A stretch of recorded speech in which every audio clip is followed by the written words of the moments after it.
Important days and years. உலக காற்று தினம் ஜூன் 15. உலக நீரிழிவு நோய் நாள் நவம்பர் 14. தமிழர் பாரம்பரிய நாள் ஜனவரி 14. கிழவனும் கடலும் என்னும் ஆங்கில புதினம் நோபல் பரிசு பெற்ற ஆண்டு 1954. இந்நூலின் ஆசிரியர் எர்னஸ்ட் ஹெமிங்வே.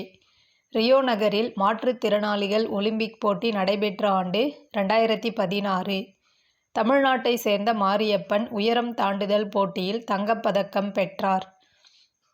செக் நாட்டை சேர்ந்த நாடக ஆசிரியர் காரல் கபெக் தன்னுடைய நாடகத்தில் ரோபோ என்னும் சொல்லை முதலில் பயன்படுத்திய ஆண்டு 1920. ரோபோ எனும் சொல்லின் பொருள் அடிமை. உலக சதுரங்க வெற்றியாளர் கேரி காஸ்பரோவும் IBM என்னும் நிறுவனம் உருவாக்கிய டீப் ப்ளூ என்னும் மீத்திறன் கணினியும் போட்டியிட்ட சதுரங்க போட்டி நடைபெற்ற ஆண்டு 1997 மே மாதம். Sir CV. ராமன் கடல் ஏன் நீல நிறமாக காட்சியளிக்கிறது என சிந்தித்த ஆண்டு 1921.